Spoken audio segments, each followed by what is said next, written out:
Hello बच्चों, चलिए प्रश्न देखते हैं। साइनोबैक्टीरिया नीलहरित शैवाल के प्रकाश संश्लेषी घटकों में शामिल है क्लोरोफिल ए, कैरोटीन्स, उपरोक्त सभी ज़ैंथोफिल्स। आइए जानते हैं यहाँ पे हमारे प्रश्न की मुख्य अवधारणा। तो यहाँ लिखते हैं हमारे प्रश्न की मुख्य अवधारणा, ये संबंधित है साइनोबैक्टीरिया से। साइनोबैक्टीरिया, ठीक से इसे लिख लेते हैं।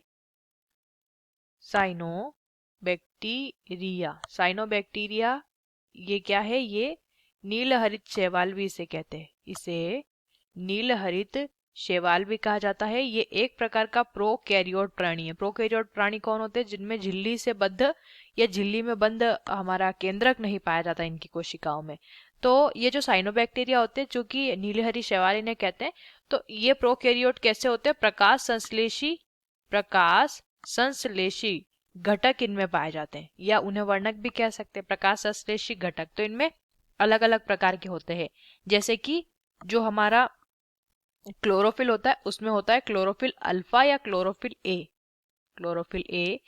या क्लोरोफिल अल्फा। ठीक है, ए हम लिख लेंगे। क्लोरोफिल ए इनमें पाया जाता है। इनमें पाया जाता है बीटा कैरोटीन। क्या पाया जाता है? बीटा कैरोटीन इनमें पाया जाता है। साथ ही इनमें क्या पाए जाते हैं? ज़ैंथोफिल पाए जाते हैं। ज़ैंथोफिल इनमें पाए जाते हैं। और साथ ही साथ इनमें एक और प्रकाश संश्लेषी घटक जिसे फाइकोबिलीन्स भी कहते हैं, फाइकोबिलीन्स भी इनमें पाए जाते हैं। तो पहला ही विकल्प दिया है क्लोरोफिल, ये भी होता है, कैरोटीन्स भी होते हैं और ज़ैंथोफिल भी होते हैं। तो उपरोक्त सभी वाला ऑप्शन यानी कि विकल्प सी ठीक से लिख लेते हैं।